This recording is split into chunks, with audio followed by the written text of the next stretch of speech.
back to another episode of the Sideline. My name is Rishi, My name's Asher Hire. and we have a lot to talk about. We recorded an episode earlier, but so much has happened in the last 24 to 48 hours Yeah. in I the mean, sports we world. recorded one like 36 hours ago. Yeah, and just Now so it's much has happened already. yeah. So we're just like, you know what? Let's just do a clean slate on it. We're going to talk about baseball. We're going to talk about football. We're going to talk about college football. So all that is coming up. We're going to start off with the World Series that did just end last night. We're recording this on Wednesday. So we both picked Houston. If you guys remember from our episode last week, we both picked Houston.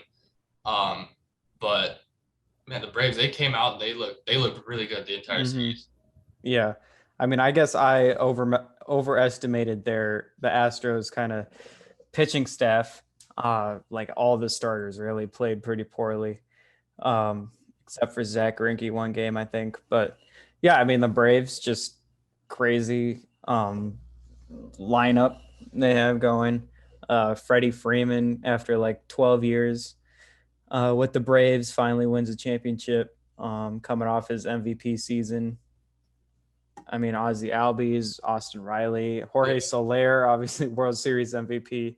Uh, So yeah, just I think it's crazy the fact that they did all this without Ronald Acuna. yeah, I know. Literally, he was their best player the last couple of seasons. I know Freddie hmm Freeman won MVP, but Ronald Acuna, I think, was their best player.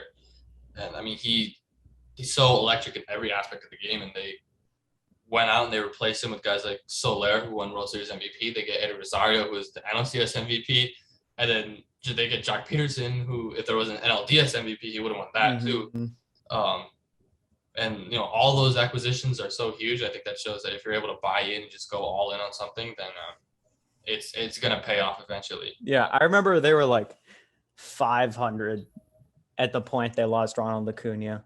Yeah, And then they traded for Eddie Rosario and they traded for Jorge Soler. And I'm like, really? Like, you really think after going 500 right now, they're yeah, like 55 and 55 or something like that. And then they end up winning, like 80 something games. yeah, Uh, so yeah, I mean, just great moves by the front office. Stuff I didn't initially agree with, I guess, but obviously it worked out in the end. But they should still be playing one extra game against the Rockies. yeah. I played 161 games in the Yeah, regular season. Mickey Mouse season. Yeah, them playing Antonio Sensatella in Yeah. November is really gonna prove that they're World Series champion. Mhm. We also should touch on this. The Astros, they do have a number of free agents. One of those is Carlos Correa. He likely just had his last game and his last at bat in a Houston uniform. I think that he should stay, but they're not going to have the money to be able to retain him. Where do you think he's going to land? Yeah, I mean, it's obviously the Yankees come to mind, the Cubs, the Marlins, teams like that. I would ultimately say, man, I'm going to say like the Marlins, I guess. They got a ton of money, young up and coming team. I mean, he can really show, that he's and go and lead a team like that through a rebuild, back up to contention. So I'm going to say Miami. He could obviously go to New York, but man, that just feels wrong to just go to New York like that. Yeah, no, it does, especially with Houston's history that they have with New Yeah, York. A exactly. couple of ALCSs that they played against them. I don't think he would be welcomed very warmly by the New York fans. Um, I don't know where for some reason I see so many people saying he's going to go to Detroit, and Oh, I see that I too. just I don't know why. Like, I know they have money, but I mean they're like still very very much a rebuilding team. I know they had a decent year this year, but I don't. I mean, I don't see I why. don't know. I'd say that he probably goes to the Angels. And it's a little bit of a Angels wild is card, good. but I mean, the Angels, for whatever reason, they refuse to give any mind to pitching, and they just only go for the bats. Uh, Except for this past draft. yeah, They went 22 pitchers in a row. yeah, yeah. um, but I think I'll go to the Angels. I think even with all the thump that they have in that lineup, they still just need more because their lineup is ridiculously top heavy. They just don't have anything else. So I think he'll go there. That would definitely be a good pick. Yeah. Good team. And then Freddie Freeman also is a free agent for the Braves, but it sounds like in a post game conference or whatever that it's like he said that it's an honor to play with the Braves and he wants to re-sign. Obviously that doesn't mean he will re-sign. Like there's two sides of the story there with the team. Yeah. So we'll see what direction. I still think he ultimately re-signs. So. I can't see him with another team. Like it's just wrong. Like there's just guys who you just don't imagine in another uniform, and Freddie Freeman is just one of them. Like he fits that team culture so perfectly, and he fits the city so perfectly. I don't see how he would go anywhere else. Mm-hmm. Which is good for them because I know when the Nationals won, like they were able to re-sign Strasburg and Scherzer stayed, but they lost Anthony Rendon, and that kind of ruined that like momentum after the World Series. So hopefully if they're able to keep him and they're able to get Ronald Acuna back and Mike Soroka back, who was that's going to be a really good team. That's going to be a dangerous team next year. And then some other news in the baseball world: Buster Posey, probably a Hall of Famer. I would vote for him to get in the Hall of Fame. 3-time World Series champion. He's got a couple World Series MVPs. He is reportedly going to announce his retirement on Thursday, so probably when this episode goes out. So tomorrow he's likely going to announce his retirement, which honestly, as Rockies fans, like it's kind of a bittersweet moment. It's like as a Rockies fan, I hate Buster Posey, but as a baseball fan, like how do you hate Buster Posey? Yeah, because like he plays the game the right way. He does everything great. I mean, he's an all-time catcher. Like he's one of the greatest players in Giants history, which is saying a lot because they've had so many crazy good players. So I mean it's bittersweet, but I mean I don't know. Yeah, I mean it's interesting with him coming basically off a career year. Yeah. Hitting wise, like so many of those other Giants. But I mean, yeah, he's got nothing to prove anymore. Obviously he's an old man now. Yeah. So going out like that after posting up a great year after struggling the past 2 years, I think. It's kind of like like when David Ortiz retired. Like, I mean, he had like 40 home runs and he led the league in OPS. Yeah, he retired after that, and like it is weird. Like he could still play, but he's probably just over baseball. Yeah, I don't. He's got plenty of money. He doesn't need to play anymore. He's played a long time, especially as a catcher. Like catchers' careers don't normally last long. We saw it with Joe Mauer a few years ago. Like Joe Mauer is still a very serviceable catcher, but I mean, he couldn't like play anymore. Like it's just your knees it just gets on your knees and your hips and like you said, it's a resurgent year, but it sucks to see him go because that's like, all right, he's like the guy who I think of when I think of baseball from like the last few years, and like it should be Mike Trout, which I think it is for a lot of people. But just the amount of success Posey's had, in the World Series and everything. I mean, he's kind of the face of like the NL the past decade. Yeah, for real. And speaking of award winners, I think we'll give you our predictions for who's going to win the big time awards in baseball this year with the Cy Young, MVP, and Rookie of the Year. So for the Cy Young, we both agreed that we think it's going to be Robbie Ray, the Toronto Blue Jays, just like a complete bounce back here from struggling with the D-backs. And then he really closes the year out strong. I mean, yeah, it's either him or Garrett Cole. I mean, Robbie Ray had a terrific year. Yeah, he beat him in almost every single stat except complete games. Yeah. So, I mean, the stats all the voters look at are like ERA. He's got sub 3 ERA. The wins, 13 wins. They're all old guys. They kind of look at the basic stats like that. Yeah. 248 strikeouts led the AL at least. And yeah, so Cy Young for AL, Robbie Ray, and then for the NL, you've got Walker Buehler. I have Corbin Burns. This was tough because there's a lot of really good pitchers in the National League. I mean, that NL Cy Young race is Buehler, Scherzer, Burns, even Brandon Woodruff. Like there's a lot of people who could garner votes for that. I just think Buehler, he was so dominant up until really September. I think that entire body of work is going to carry him through. But Corbin Burns was like, if just as dominant, if not more. So I would not be surprised if he got it. I just think I think Buehler has a longer body of work to show for that. Yeah. I mean, obviously it would have been Jacob deGrom if he would have stayed healthy. Oh yeah. Just having like the best year like ever. Yeah.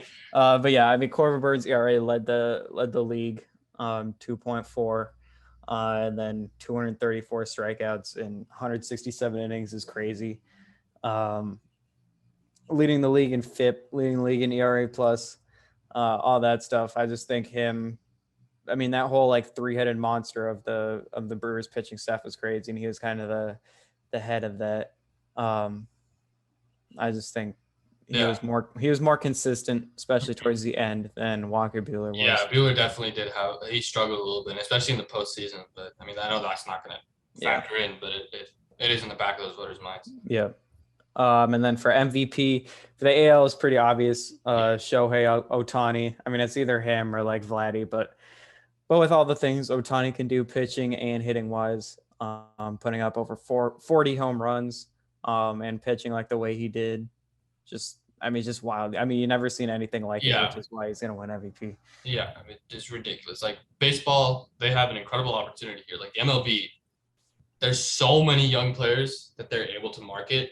And right now they're marketing Soto, Tatis, and Vladdy. And those are three incredible players. They're great, but they should be marketing the absolute hell out of Shohei Ohtani right now because he does everything.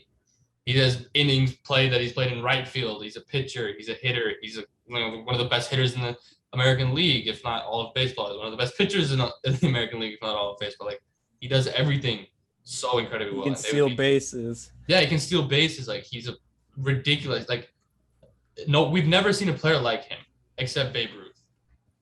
And honestly, he's also way faster than Babe Ruth. Yeah, I legitimately think that Ohtani is a more talented player than Babe Ruth. Like, they have such an incredible opportunity to market him as the face of baseball, and they better not mess it up. I know. I mean, you think back to what Stephen A. Smith said about him being Asian, whatever, Japanese, not understanding English. It was so stupid. Like, just market him. And then for the NL, you've got Bryce Harper. I got Juan Soto. I mean, this is kind of like we both agreed before this. You think Soto is probably the better player, right? But Harper's. I mean, man, the Nationals are just so bad as a team. And the reason I pick Juan Soto is because I think in baseball, like literally, like baseball is the hardest sport to contribute wins to individually. So I think like that pitching staff is so bad. The rest of that lineup is so bad. And I just think Soto overall is the best player in the NL, if not even all of baseball with all the injuries Trout has sustained. So yeah. No, Soto is ridiculous. I mean, for how good he is at his age, it shouldn't be possible. I mean, he just turned 22, right? Yeah. He's already doing this. I mean, he does everything offensively. I just think that because the Phillies are so much more competitive than the Nationals, that they're going to be able to carry it. And I think that had the Nationals been more like just a little bit more competitive in the wild card race, Soto would have won in a landslide. Like he would have dusted everyone. But I think just because of the fact that the Phillies had the lead in the National League East for a chunk of the season, and the fact that Harper was really the catalyst of that, I think that's why he's going to win. But I do agree in the fact that Soto, I think he had a better season, and I think that he is the better player overall right now. Yeah, and those voters do take into account win-loss record probably more than they should. Yeah. But that is the reality of it. So, yeah. Harper and Soto pretty much neck and neck, I think, in the kind of the odds Mhm. race. Moving on to Rookie of the Year. National League Rookie of the Year, it's pretty clear. It's Jonathan India of the Cincinnati Reds, their second baseman. I think he like led off for him most of the year, and he's just got so much energy. Yeah. Just terrific year. 270 batting average, 21 home runs. Yeah. I mean, it's either There was no one him, really close. yeah, like Trevor Rodgers or whatever's the guy in Miami. I can't deal with all these Rodgers in the MLB. I think it's Trevor, might be like Taylor. I don't know. Yeah, Trevor's in Miami. Taylor is in San Francisco, I think. Okay. And then for the AL, this is kind of a closer race. But it's really not. Yeah. Randy Rosarena of the Tampa Bay Rays, and then you got Ryan Mountcastle in Baltimore, and then you got Wander Franco, another Tampa Bay Ray, but just Randy Rosarena had another great year, building off that ridiculous postseason he had in 2020. Yeah. No, yeah, we both agree on that. I think both of these are pretty clear races. Mm-hmm. Very unlike the past, but I don't think it's particularly close with either of these. I think Rosarena, like what he's able to do building off that postseason where he just came out of nowhere. I mean, even then in this postseason, he was the Rays' best player. So, no, he's incredible. And same thing with Jonathan India. Like he was incredible for a really deep Reds offensive lineup. He had a great season. Yeah, I don't think it's particularly close for either of these. Yeah. And then if we want to move on to football here, we'll talk about some of the big games, big storylines. I mean, just a ton of news in the past, like we said, the past 2 days of the NFL and college football. Yeah. I'm kind of starting out with the Von Miller trade that happened a couple days ago. It's kind of weird repeating what we already said all this, but yeah, like this, like you said before, we recorded all this, but so much, mostly in football happened. Like we were planning on recording an alternate episode for baseball, but so much in football happened because like, we just got to get all of it in. Yeah, we'll get all to that later, but yeah, the Von Miller trade it happened Monday morning, and that it was just like a shot to the heart. Like like I didn't really see it coming. Like there's been so many rumors the past couple of years. Yeah. But I ultimately didn't think that they were going to move him. He didn't play in the game Sunday against Washington, but I thought that was completely like precautionary. I thought the trade didn't even go through my mind. Yeah. Really. And then I just wake up to see him going to the Rams. I'm like, wow, like that's all I've known for the Broncos is Von Miller. Like, he's the face of the franchise. Like when you think of the Broncos, it's Von Miller. It's no one else. And now like we're just have to rebuild identity wise, which is kind of sad. When we were recording our previous episode, I said that this is a sign of rebuilding, and I think that's a good thing. But George Payton in his press conference yesterday was like, it's not a sign of rebuilding. And I'm like, well, then why did you even trade him? Because he's still a good player. And if you think that you're going to be a competitive team, you should have confidence that you can re-sign him. So I think GMs, though, like, you can't really take anything they say in press. No, I didn't. They're not just going to say, like, yeah, we're rebuilding. Yeah, I didn't believe him. But yeah. And then all the stuff about Fangio, like, I got great confidence in Fangio. I got great confidence in Teddy Bridgewater. Like, anyone that watches the Broncos knows that you should not have great confidence in those two guys. But yeah, ultimately, I think this is the right thing to do. You get a 2022 second round pick and a 2022 third round pick. I just thought he was going to be worth, like a third and a fifth, perhaps. But the Broncos are paying $9 million of his $9.7 million salary. So that basically kind of shows that Peyton bought a second round pick for $9 million, which I think is a pretty good deal. I think that's pretty good. Yeah. Considering what you're going to pay a second round pick. I think buying them for $9 million is a steal. In that, like, I mean, it's business wise, a great decision. This kind of, I mean, in terms of player like ability, it doesn't mirror it. But this is kind of how I felt when the Nuggets traded Gary Harris. Like, he was kind of like, Gary Harris was not the face of the franchise whatsoever for the Nuggets, but in terms of like culturally and emotionally, and every single Nuggets fan loved him. So when he left, it was like, yeah, it's the right thing to do. I mean, he's been declining for the last couple of years. He has a lot of money attached to him. We can get something back, but just like emotionally, it just doesn't sit right. Yep. But it's cool seeing him go to the Rams, a contending team. Yeah, that's I think definitely that, the team that yeah, is best for him. I mean, just having this defensive line now with Aaron Donald taking up double teams, even triple teams. Then you got Leonard Floyd and Von Miller rushing from the edges. I mean, that's just crazy with Jalen Ramsey in the secondary. Yeah, Yeah, this team is the Rams are they're so crazy good stacked. right now. They're so stacked.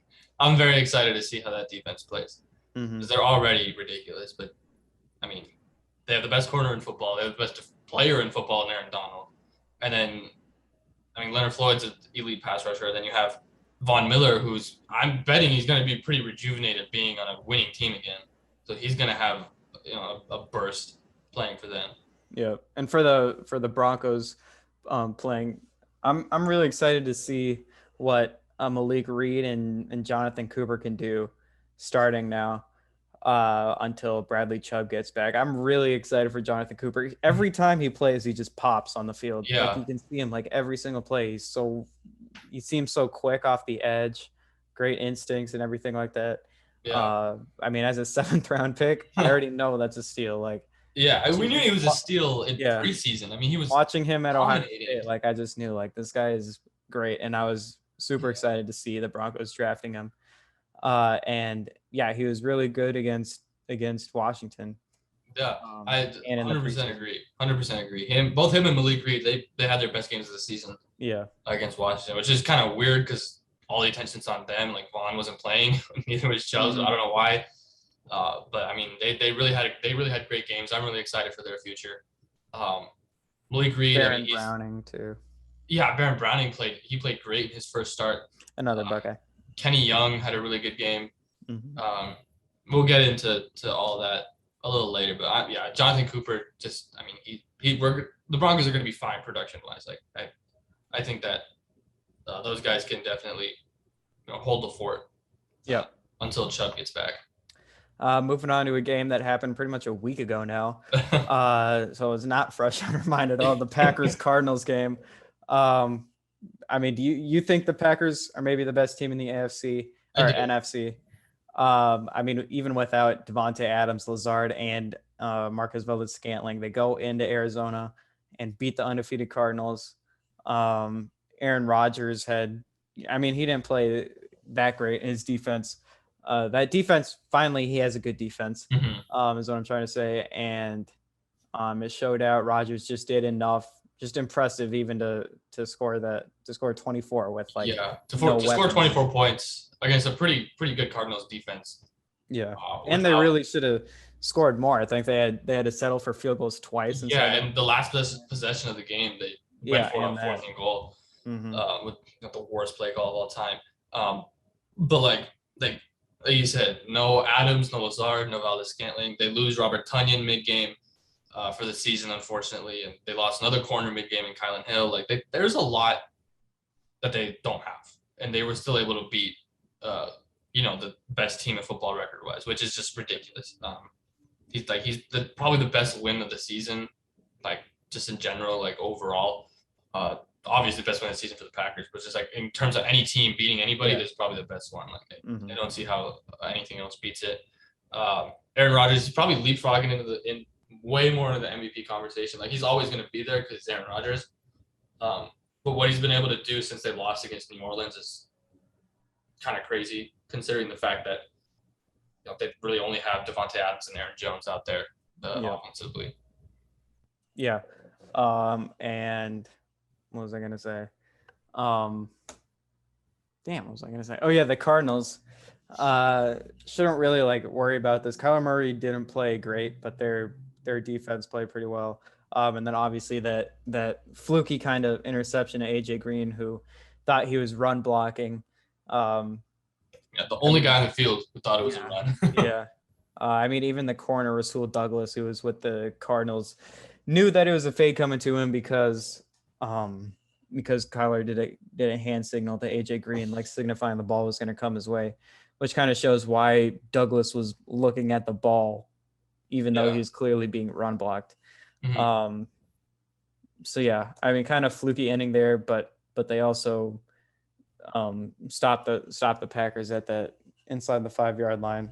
Yeah, Really impressive drive up to that point. Cardinals probably should have won this game if I'm being quite honest. But I mean, that's part of the team. Like, you can't be making those mistakes at that point in the game. It's why the Packers won. But like, yeah, if AJ Green, didn't unplug his brain for 5 seconds, they would have won. Mm-hmm. So I don't think there's anything to worry about. Just got to get Kyler Murray a little more healthy because he was really hobbling this game. He hasn't looked right the last few weeks, really. And I mean, this is what happened last year. Like, they were kind of rolling, especially after that Buffalo game. And then Kyler Murray started to get, beat down, and his shoulder hurt, and his leg was hurting, and then he couldn't be as dynamic. And then the offense really stalled, and the defense wasn't able to make enough plays. So, I mean, this is what we talked about early in the season, right? Like, this is like the Cardinals. They have these blistering starts, and then they will really start to taper off. So hopefully they can. Hopefully they can avoid that. Yeah, just avoid those big injuries to Kyler. Yeah. Then moving into another NFC game, the Buccaneers and the Saints. The Saints ended up winning this game. Getting the interception off Tom Brady at the end. I mean, this was a win, but it was also costly for them as Jameis Winston is out for the year with the torn ACL. And we were saying, we recorded that, like, maybe they'll go after a quarterback at the trade deadline, which they obviously didn't. So they're going to be rolling with Trevor Siemian, it looks like. Broncos legend. Yeah.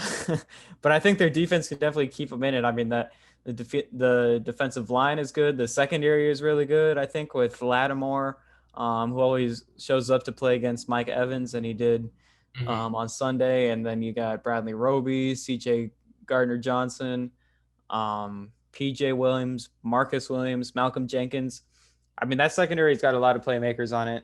I just don't know if – I think they're a playoff team. I just don't see them going much further with Trevor Siemian there. Yeah, without Winston, I don't think that they're contenders anymore. I think that if Winston's there, I mean, he was playing so well for them, and like the knock on him was the turnovers and the stupid plays, and he really hasn't been doing that at all this season. Like, it was maybe a couple games early, but really since like week 3, week 4, he's been pretty lights out for him. So it's a huge loss. They also don't have Michael Thomas for the rest of the season. That was announced today that he's going to be sitting out the whole year for his ankle injury, which that I honestly think is a bigger loss than Winston because that's a weapon that Trevor Siemian kind of needs. Like, Siemian looked decent, and I mean, he outplayed Brady, which is kind of hilarious, but they need like a true wide receiver one. Like, I mean, we were talking about it earlier. Like, we both think Deontay Harris is really, really good. Marcus Callaway has played really well for them. But they need a true wide receiver one on that team to kind of keep that offensive flow, because they can't just hang on to Alvin Kamara and Mark Ingram the entire game. We might talk about a potential wide receiver one they could get. Yes. Is on this team. The Steelers and the Browns had a kind of slow game. Their kicker got injured, making him go for 2 at like the 12-yard line one time. But yeah, I mean, the Steelers have become, since that Broncos week where it looked like, before the Broncos game, it looked like they were, I mean, just horrendous, and Big Ben couldn't throw or move or anything. But since then, they've really found their identity, I think. Their defense obviously is really good, and the running game is starting to come along, and the passing game is starting to come along. I mean, they're solid, and they're somehow the Steelers every year, no matter how boring, somehow they always get in the playoffs. Yeah, they're a solid team. They've quietly started to become a playoff team, the 6th seed right now, which is kind of ridiculous considering where they were about 4 weeks ago. Like, their run game has been much better. Najee Harris has started to see holes a lot more, and their offensive line is starting to win more battles. Big Ben has slowly been able to find his rhythm. A horrible start to the season, but after that, they've been really, really solid. And then on the Browns side, both of us are starting to kind of get a little concerned about them. That run game is still pretty elite, but the passing game it's completely gone. Like, there's no passing game, and it's kind of insane considering the fact that they have so many weapons. I mean, look at Jarvis Landry, David Njoku, Donovan Peoples-Jones, Rashard Higgins, and I then mean, Odell and Beckham, Odell, yeah. who we're going to talk about in a minute. Like they have so many weapons, but Baker Mayfield, with him being hurt with that shoulder fracture, like he has to get healthy. He just can't give a lot right now. I know. I mean, there's just completely out of rhythm. Even Jarvis Landry had like 2 passes that went between his hands, which is so on Jarvis Landry, like Yeah, at the end of the game there. Um, and I mean, yeah, the run game, like we said, is still, probably the best in football, but and that passing game does not look good right now. And the no, Browns just overall don't look great right now. yeah, Um, yeah, I mean, and then if we're going to talk about Odell, there was news today. I think it was today, right? I'm pretty sure that he went to practice, but then basically just got told like go home. yeah, And then Baker Mayfield came out saying uh, like if he wants to issue an apology or something, like that'd be great. But like we're both like, what is he apologizing yeah. for? I don't know. Maybe it's because we're not Browns fans or not completely plugged Yeah, into that kind of situation, but I really don't see what Odell Beckham has done wrong. Like he hasn't come to the media. Nothing has come out. Like in New York, like he was painted as like a huge diva and everything. And when he got traded to the Browns, everyone was like, oh, if you can't be a diva, then they'll be fine. He hasn't been a diva. He hasn't said no, he anything. hasn't. He hasn't publicly said like, oh, Baker sucks or like the coaching staff sucks. I'm open Yeah. and they're not giving me the ball. Like Which I mean, he has. He has gotten. I think he's played really well this year. he's been open when he's healthy. He's been catching the ball when they look his direction. I really don't They know don't. what They just. I, I really don't know what they did wrong. I think this now shows like, in fact, there was kind of beef between Baker and Odell. Yeah, Now that Baker's asking for an apology, like if you had looked Odell's way, you would have won that Chargers game. If you had looked mhm. Odell's way, you would have won a couple other games probably. Yeah. And I really don't know. hasn't. This is so weird. I have no clue what he did wrong. I really don't. And we're also just confused. Like, if you're gonna tell him to go home after he showed up to practice, um, like why did you not trade him? I understand like Yeah. trading. I understand like trading is hard or whatever. Like you need the other team to accept it, but like there's plenty of wide receiver needy teams. Like we said, the Saints and now the Raiders. Will get into that stuff. Like there are teams that would definitely give up at least a third, at least a Yeah. second for Odell Beckham. Yeah. I feel like especially the Saints, uh, Yeah. they would probably give up a decent amount to get Odell Beckham, a guy of his caliber, with their quarterback out. Like And they would give up a decent amount. now that you see the Rams are going all in, like don't you kind of want to copy Yeah. them? Like I really don't. I don't know what they're doing. I really don't know what the Browns are doing. I just really hope they cut him. Like I just want to see him in a different situation, one where Yeah, the quarterback actually looks at him. I yeah. still think he's a extremely talented He's an player. incredibly talented player. I mean, he's as dynamic as they come. Like he is obviously has great hands. Like that's his calling card is his hands. He's got great speed. He's got great size. His run after catch ability is great. I really don't know what they're doing with him in that Browns offense. Mm-hmm. I mean, yeah, like we said, if he gets cut, maybe the Saints now with Michael Thomas out for the year. Raiders, we'll get into this now. I guess Henry Ruggs, just, I mean, just incredibly stupid. The past month has been horrible for the Raiders. Oh my god. With Gruden, and I mean, it just seems like classic kind of Raiders stuff. Yeah. But man, I mean, just Ruggs. It came out today. He was going 156 miles per hour. Just Um, in like a residential road, Yeah. like a place where it's probably 45 at the most. He's going 156. two You cut times. that in half. You cut that into thirds, and he's still Yeah. speeding. He still get pulled over. He's Yeah. going 156. He was 2 times the legal limit of blood alcohol, whatever, driving. So if he had drank even half of that, he still would have been impaired. I mean, man, it's just so stupid. And the NFL has this thing where you can get 24/7 for any former or current player. You can get a free ride to Yeah. anywhere. at any time, and he didn't. Maybe it came out like that he has like a loaded gun in the car. Maybe he didn't want to like show that, or I don't know. But man, I mean, just it's even stupider considering the fact that in high school, one of his friends was killed by a drunk driver, and then he goes and does this, and also the fact that he killed someone in the process. And a dog, man. And their dog. I saw the dog. I'm like, no. No, it's ridiculous. Like, he's gonna get a pretty hefty prison sentence, and rightfully so. Like, that's just so stupid. And like you mentioned, like NFL has this system for these exact situations, and he just didn't even think about it. And he had another person in the car with him. I know, his girlfriend. Like, how can you be that careless about it? Like, and how is the girlfriend even like allowing this? Yeah, like she had to have been even more messed up than he was. Yeah. To not even consider that possibility. I mean, the other people in the part, like, it just goes to if he was partying or clubbing or whatever, like the other people in there, like seeing him in the car, I don't know, getting in the car, like someone just has to tell him. Someone has to do it, yeah. It's Ruggs' fault, and he should go to prison or whatever. But it's like, I don't understand how you can just see someone that drunk get in a car. Yeah. Your Corvette, and obviously you're going to try to go speed in their Corvette. Yeah. Like, that's man, and then rest in peace to that person who died, obviously.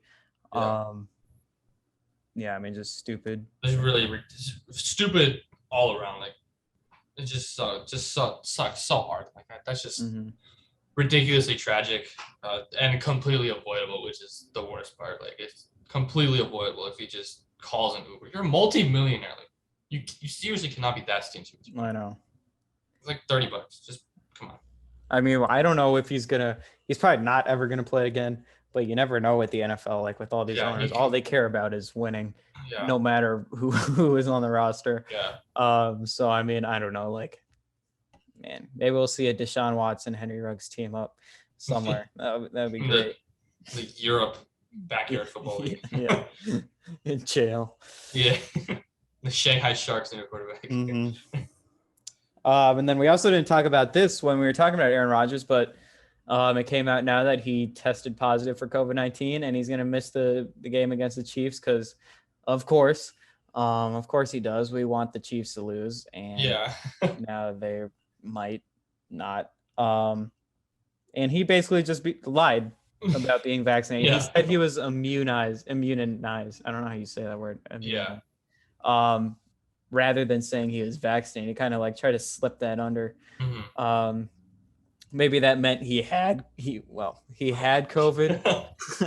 Maybe that meant he had COVID. So he was thinking he was immunized. But yeah, he was not vaccinated. Like, it's like he was gonna do homeotherapy, I think is what the treatment was called that he did. Yeah. And I mean, I'm like the biggest like Rodgers defender and everything. Like, goat wise and everything. Just get vaccinated, bro. I know. It's free.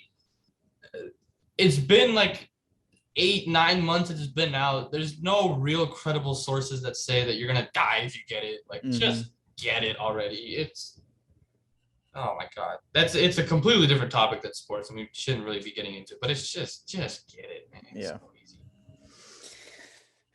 Just stupid. Very stupid last few days. Yeah. I mean, we'll see if he even plays the week after the Chiefs. I don't even know. I don't know how the NFL really is treating all that. I mean, is there anything else you want to say about that? Man, my voice. No, I mean, it's just get vaccinated. It's very simple, very easy, and it's free. So just do it. Yeah. That's all I got to say. All right, so if we want to move on to the picks now, and then we'll talk more about college football. So last week, I mean, it was a horrible week for me. I went 5-10. Rishi went. I went 8-7. It wasn't a great week for me either. Yeah. The biggest games, I guess, that really cost us were the stupidest game that we both picked the Lions to win. uh, which was obviously a horrible choice. 44-6 Eagles. But we both also picked Washington over the Broncos because we don't trust them anymore, and that obviously wasn't true. We both picked the Bucks over the Saints. We lost. Talked about that. We both picked the Chargers over the Patriots. Talked about that, or we didn't talk about that, but that was actually a pretty good game. Yeah, we should. Mac Jones played pretty good, and that defense had a couple of pick sixes, so that really carried them through. And yeah, we both picked the Cardinals as well over the Packers, and we talked about that. The Cardinals were able to sneak one, or the Packers were able to sneak it out. Yeah. And going back overall, really. I mean, just horrible week. Yeah. And going back to the Chargers, I just think it's concerning. They can't stop the run and they can't run the ball. And that is kind of the making of a good team, is to have good, lines. Mm-hmm. And they just can't. And teams are starting to figure out the passing game, and are starting to figure out Justin Herbert a little bit. I mean, the defense overall really isn't that good. Even the passing defense isn't. Yeah. They're 4-3 now. Yeah, they're off to that blistering start. They were 4-1. They're off to a great start in the bye week, and there's a little bit of a hangover on that one. Yeah, we talked about most of the other games. The only other thing that we kind of flip-flopped on was the Niners and Bears. And this was Justin Fields' best game by far. By far. Both of us agree with that. And it's not a coincidence that it happened with Matt Nagy not calling the plays. So, I mean, if they just let him play him, they're going to be successful with him at the quarterback position. We talked about it when we recorded this first, and we talked about it in a few episodes past. Coaches are supposed to adapt to their quarterbacks. It's not supposed to be the other way around. A coaching system should adapt around the quarterback and their strengths. Justin Fields is an exceptionally mobile quarterback. He's not supposed to just sit in the pocket and throw 8-yard checkdowns. That's just not who he is. You're able to get him out of the pocket, get a few design runs, spread the defense out a little bit, and he's going to be able to be successful. And you saw that against a pretty good Niners defense. So, I mean, I think that this game definitely shows that Matt Nagy is probably the worst play caller and worst coach in the NFL, because both of the times that he's kind of relinquished that play calling, the quarterbacks have looked really good. Yeah. And he definitely is probably going to be gone after this year. And that really kind of proves why. I just realized I ranted about the Mike White, Zach Wilson thing last week. I had a big rant. I don't have the energy right now, but I guess I'll talk about it. The Jets beat the Bengals, which was pretty shocking, obviously, considering the Bengals were in the number 1 seed in the AFC going into this game. And they really should have won the game. They were up 11 with 4 minutes left in the game. And then the Jets went down and scored. And then there was a really stupid penalty on the Bengals on Mike Hilton lowering his head into a guy lowering his head as well. Yeah. And Michael Carter. And he got flagged for that, which didn't allow the Bengals to get the ball back to possibly go and win the game. Michael Carter looked really good finally. Mm-hmm.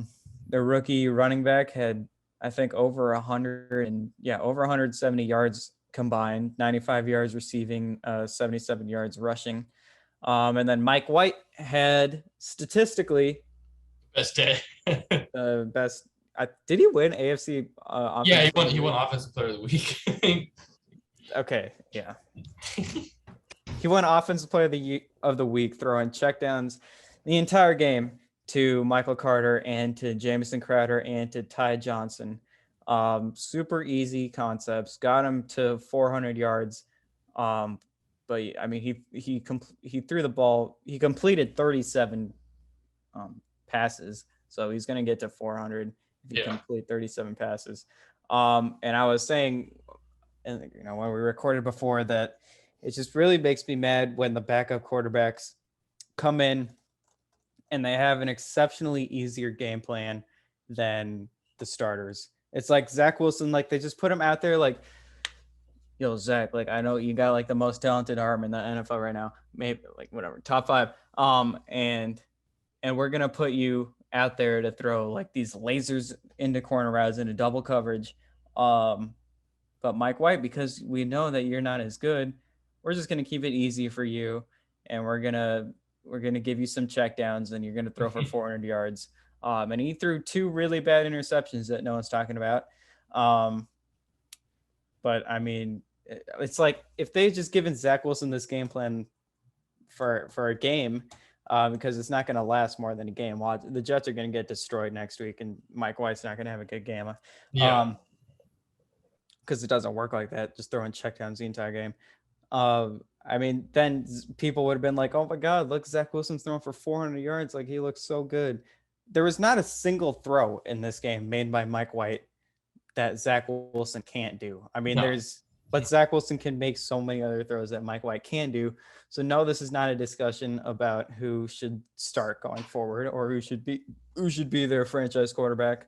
They drafted Zach Wilson number 2 for a reason. Yeah. And Mike White is the backup for a reason. Like they had camp, they had an opportunity to see them. Keep Zach Wilson. People need to calm down. I mean, just super easy game plan. For White. And I mean, I don't even know who do they play. They play the Colts. Thursday night. Tomorrow. What a matchup, NFL. Great job. Yeah. I'm just predicting that Mike White's not going to have a good game. Yeah. I mean, maybe because it's a short week that actually works to his advantage. Yeah, they don't have much time to scout him. Yeah. Play against him. But yeah, I mean, it's nothing against like Mike White. Like he is what he is. But he's not a 400-yard franchise passer. No. But yeah, just had to say that. We should probably get into the other picks now for next week. We talked about it. Colts and Jets. We both got the Colts, right? Mm-hmm. Like that's not a very tough decision. Next, Giants and Raiders. I'm picking the Giants because I think we made these picks 48 hours. Oh yeah. We should change our Packers. Yeah. I mean, I don't know. That Ruggs thing actually like kind of kills a lot of their offense. It does. They don't have another like deep threat. It's Darren Waller, and that's really it. So So I'm gonna go with the Giants too. Maybe like all the situation and everything also has the players kind of distraught in Oakland. Yeah. Can you pull up the games? Oh yeah. The schedule. I don't remember. Saints, Falcons. This is at the Saints. The Falcons have actually been playing pretty well until that loss last week to the Panthers. So we both picked the Saints. This again. Wait, no, actually, we knew Simeon was going to play this game. Yeah. So yeah, I mean the Saints defense obviously good. Bills, Jags. This is obvious Bills pick. Bengals, Browns. This is a good game that I'm really looking forward to. But we both picked the Bengals. Yeah, now especially without Odell, I don't think it's going to be close. Patriots against the Panthers at the Panthers. I mean the Patriots are rolling right now. The defense is rolling. Mac Jones is throwing deep more. And the Panthers don't look that good, I don't think. I'm going Patriots. Yeah, I'm going Patriots as well. Cowboys, Broncos is obvious Cowboys pick. I don't want to talk about that. The Vikings, Ravens at the Ravens. Yeah, it's going to be the Ravens. That's probably going to win that game. Yeah. Texans, Dolphins, maybe the worst game in the entire year. And Jets, Jags play later on, so okay. Who knows? Yeah. But the Jets actually have the same amount of combined wins as the Texans and Dolphins, and the Jets have more wins against playoff teams than the Buccaneers do, but we won't talk about that. I picked the Dolphins. I got the Texans. To go either way, I don't know. Yeah, I think just because I think Tyrod Taylor's going to play, so I think he'll be better than. I just think the Dolphins' defense is at least average. Yeah. Chargers, Eagles, at the Eagles. I mean, the Chargers really are struggling, but like it's the It's Eagles. the Eagles. The Eagles have one week where they're incredible, and then the next week they just flop. And usually they're incredible against a bad team, a horrible team. Yeah. Yeah. So yeah, we both go Chargers there. Packers, Chiefs now with Aaron Rodgers out. I mean, like The Chiefs defense is so bad that Jordan Yeah. Love could legitimately have a good game. there isn't a defense I would rather play in my first career game than the Chiefs. Yeah. I mean, it's just like they're gonna score. I mean, the Packers defense looked good, but they still don't have. They're not gonna have Jair back. No. I think Zadarius Smith is gonna play, maybe. I don't think he'll play this week. I think the next week he will, but yeah, I'm gonna change it to the Chiefs. Yeah, I got KC as well. But this could be another game where, like, if the Chiefs win by like 3 or 4 or something, they're not gonna be feeling good about it. No. Oh God, I wish this was Rodgers against Mahomes, man. Yeah, it would have been so good. The 49ers against the Cardinals at the 49ers. They've played before, and I picked the 49ers in that game, and I'm just going to keep picking the 49ers. I think they're still a dangerous team, especially defensively. Yeah, Deebo Samuel. We did our top 10 wide receivers last week, and I thought Deebo Samuel was top 5, top 3. And yeah, so I'm gonna go. I'm picking the Cardinals in this one. I think that it wasn't a bad loss against the Packers at all. I think they're still going to have a lot of momentum coming into this. And I'm kind of worried about the 49ers, honestly, because that offense has looked really, really bad the last few weeks. And I think that the Cardinals' defense has looked decent. So, Titans, Rams. This would have been a really cool game if Derrick Henry was playing, but he's not. We didn't even really get into Derrick Henry. Yeah, he's out for the season. Yeah, and we both think that this is going to kind of derail the Titans season because everyone on defense, you can't go a single play without thinking of Derrick Henry. And now that he's out, usually when he's in, that opens so much for AJ Brown and Julio Jones across the middle. Yeah. Now that he's out, I just think that just changes so much. It changes everything for that offense. It's going to make Tannehill more into a pocket passer without all these like play action things that always gets the linebackers to bite. And I don't really think Tannehill is made for that. He could be, but I don't think so. So I'm going to go with the Rams. Same. Von Miller's debut, that'll be cool. Yeah. Steelers against the Bears Monday night. I put the Bears. I don't really know why, but I'm just going to go with the fact that I believe Matt Nagy woke up. Yeah, he woke up. He had an epiphany in COVID jail. So hopefully he realizes what he has to do with Fields. And I think that this is the first real test he's going to play defensively. So I think he'll have a good game. Yeah. I just think the Steelers are going to win because of that defense. The defense is good. And yeah, I'm scared for Fields going against TJ Watt. But yeah. We'll see. Sorry, I'm watching the Nuggets game in the background. And I forgot that's cool. Destroyed again already. Really? 8-2. Yeah, the Desmond Bain hit a 3, and then D'Anthony Melton hit a 3, and then D'Anthony Melton just posted someone on a putback. So the Nuggets just can't score right now. All right, if we want to talk about college football real quick, the CFP committee came out with their rankings for the first time this year. And it was Georgia 1, which is obvious. And then the rest of the rankings, you're like, what? Like all the other rankings. So they put Alabama 2, Michigan State 3, Oregon 4, Ohio State 5, Cincinnati 6. That one team 7, Oklahoma 8. Oklahoma 8 was really surprising to me because they're undefeated. Yeah. And it looked like they were going off of like eye test a lot, but then they also had Michigan but they also had Oregon 4. Yeah, which is, if you're basing that off the eye test, it's like they lost to Stanford. They were tied 17-17 with Cal forever. So I mean, if you put Oklahoma way down there, even though they're undefeated, and Cincinnati at 6, even though they're undefeated, I think Oklahoma at 8 is the right spot, maybe even lower, because I mean Kansas almost beat them. Kansas should have beat them. Yeah, I really don't agree with Alabama at number 2. No, because neither do I. like, what is the difference with Alabama losing to Texas A&M? Like, I know what happens where it was a night game on the road in a hostile environment. I get that, but it's Texas A&M.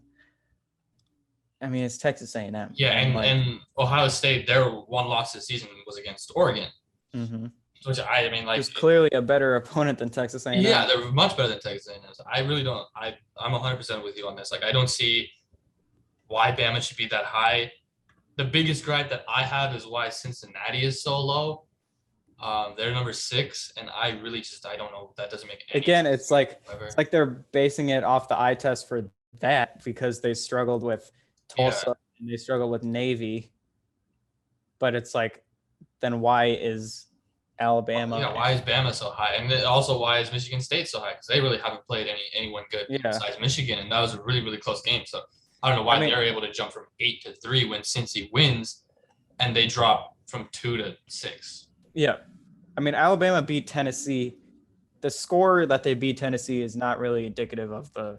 It was 52-24, but through 3 quarters, it was, if I can do my math right, it was like a 4-point game at the end of the 3rd quarter. Wow. So really, that's not how good they played. And I mean, they struggled with Florida early on in the year. They really could have lost that game. Yeah. And then obviously the Texas A&M loss. We'll see. They got an easy schedule come up with LSU and New Mexico State. I have no idea why they're playing them so late in the year. But yeah, the SEC bias is heavy as always. The Alabama bias is heavy as always in the rankings. But I mean, these are just the original ones. There's still 5 weeks to go. You know, every team it feels like every team except Cincinnati can control their own destiny. Like, if Cincinnati wins out, I still don't think they're. I don't think they're going to be put in. Yeah, I agree. So yeah, I think that's probably it for this week. We might get a basketball episode out maybe this weekend if some stuff happens. I think we're probably gonna have to talk about the Nuggets because this bench lineup stuff is really annoying. So we might go in depth on that. But other than that, for this weekend, or for this week, this episode, that'll be it. Thanks for watching. Hopefully you guys enjoyed this. It's going to be a little bit later released than usual just because of everything that happened. So hopefully that's not too big of a problem. Thanks for watching. See y'all next week. Peace.